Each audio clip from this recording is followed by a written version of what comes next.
Question में हमें दिया है लाइट रॉड है, 3 इक्वल मासेस ए, बी और सी को कैरी कर रही है।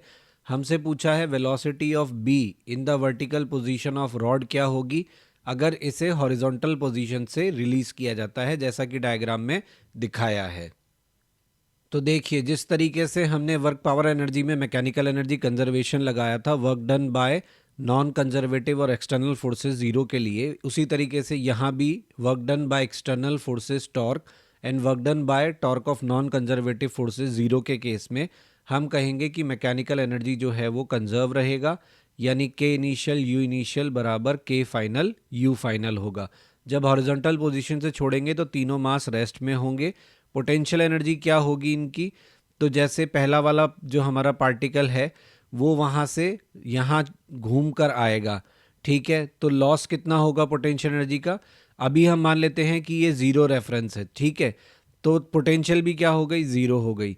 अब जब ये यहाँ आएंगे तो काइनेटिक फाइनल क्या हो जाएगी, half I A omega square half I B omega square plus half I C omega square. ये तो तीनों की काइनेटिक हो गई। और पोटेंशियल एनर्जी क्या हो जाएगी, तो ए की हो जाएगी minus M G L by three, B की हो जाएगी minus M G two L by three और सी की हो जाएगी माइनस एम जी एल। तो ये माइनस हम पॉजिटिव साइड ले आते हैं तो क्या मिलेगा हमको, M G L by three और M G two L by three, ये कितना हो गया M G L, M G L M G L कितना हो गया टू एम जी एल। तो लॉस इन पोटेंशियल कुल मिला के हुआ टू एम जी एल बराबर हाफ आई ए के लिखेंगे, आई ए हो जाएगा एम आर स्क्वायर यानी L square by nine omega square. फिर आई बी क्या होगा, ये हो जाएगा टू एल बाय थ्री, तो M four L square by nine omega square.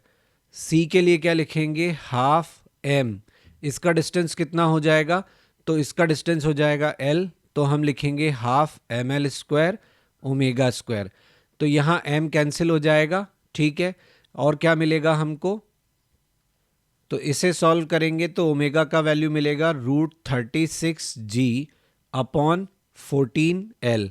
तो वेलोसिटी ऑफ बी कितना हो जाएगा, तो वेलोसिटी ऑफ बी के लिए आर ओमेगा लगाएंगे।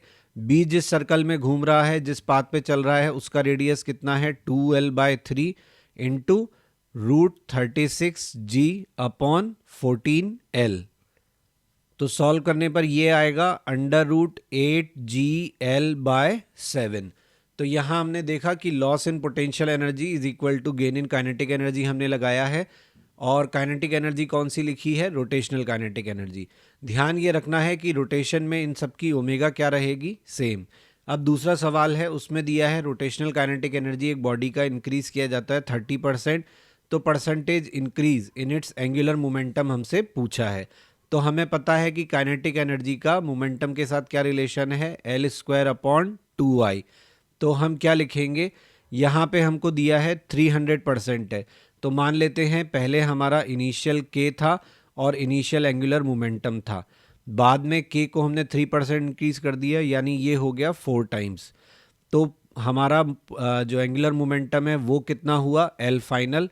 रेशो लेते हैं L final upon L initial square, two I से टू आई कैंसिल हो जाएगा, के आई से के आई यानी के इनिशियल कैंसिल हो जाएगा, 4 बचेगा, यानी एल फाइनल बचेगा ट्वाइस ऑफ एल इनिशियल। इसका मतलब कितना परसेंटेज इंक्रीज हुआ, 100%।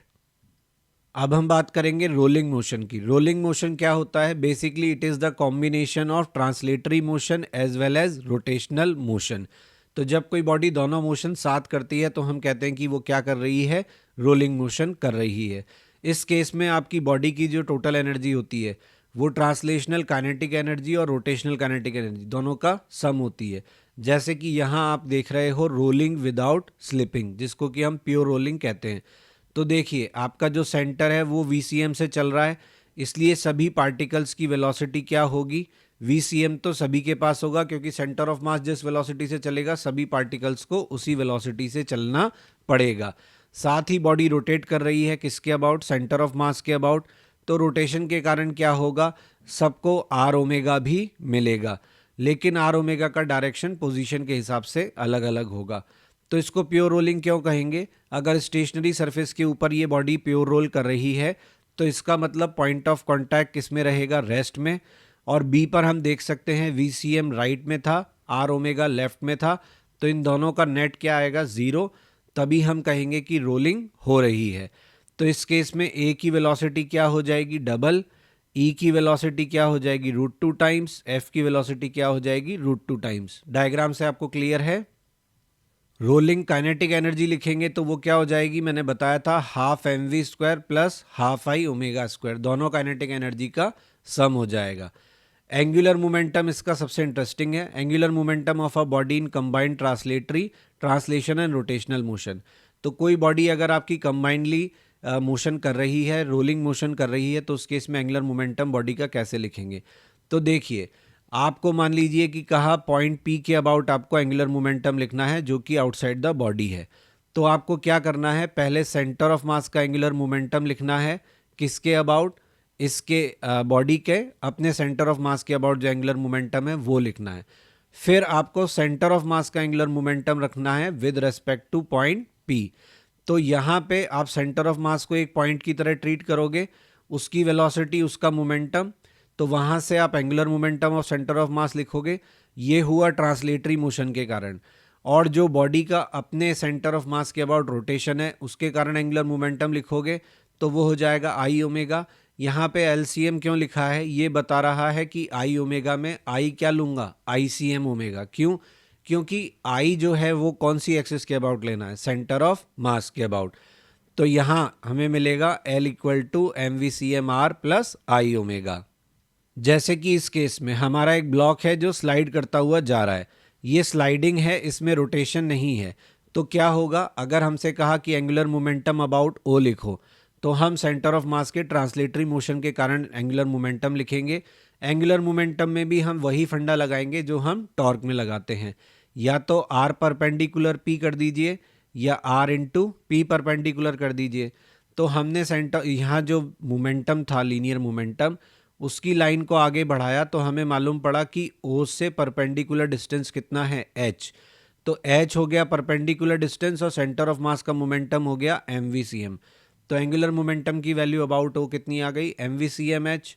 दूसरा केस है कि बॉडी जो है वो सेंटर ऑफ मास के अबाउट रोटेट कर रही है ओमेगा से। इस केस में आप एंगुलर मोमेंटम लिखेंगे तो कितना आएगा? तो देखिए, अब आपको एंगुलर मोमेंटम अगर O के अबाउट लिखना है तो वो कैसे होगा? एंगुलर मोमेंटम आप O के अबाउट लिखो या एंगुलर मोमेंटम अबाउट A के आप लिखो, दोनों ही केस में आपका एंगुलर मोमेंटम जो है वो क्या आएगा? सेम आएगा। ठीक है। यहाँ पे अगर आपकी बॉडी प्योर रोलिंग करती हुई जा रही है, यानी सेंटर ऑफ मास की वेलोसिटी भी है और सेंटर ऑफ मास के अबाउट रोटेशन भी है, तो हम O के अबाउट निकालें या A के अबाउट, दोनों केस में एंगुलर मोमेंटम सेम आएगा। वाई? देखिए, I ओमेगा कंपोनेंट पे तो O और A का कोई फर्क ही नहीं पड़ेगा क्योंकि वो तो आप सेंटर के अबाउट निकाल रहे हो। फर्क किस पे पड़ता है? mvCMR वाले पे।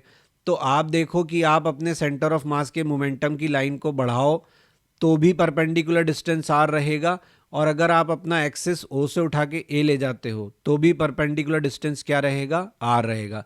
यानी इस लाइन पर कोई भी पॉइंट आप ले लो, उसके अबाउट आपके सेंटर ऑफ मास का एंगुलर मोमेंटम सेम ही आएगा। कितना आएगा? तो परपेंडिकुलर डिस्टेंस कितना है? R। तो ये कितना होगा? mvCMR। तो एंगुलर मोमेंटम प्योर रोल करती हुई बॉडी का स्टेशनरी सरफेस के अबाउट कैसे लिखा जाता है? mvCMR plus ICM omega. समझ आया? अब हम रोलिंग मोशन का एक बहुत इंपॉर्टेंट केस डिस्कस करने वाले हैं जिसको हम कहते हैं rolling motion on incline plane. इससे रिलेटेड कई सवाल हमसे पूछे जाते हैं कि अगर हम रिंग, डिस्क, सिलेंडर और स्फीयर्स को रोल कराएं तो सबसे पहले कौन नीचे पहुंचेगा, सबसे कम टाइम में कौन नीचे पहुंचेगा, किसकी वेलोसिटी सबसे ज़्यादा होगी, किसका एक्सेलरेशन सबसे ज़्यादा होगा। तो ये सारे सवालों के जवाब हमें इस सेक्शन में मिलेंगे।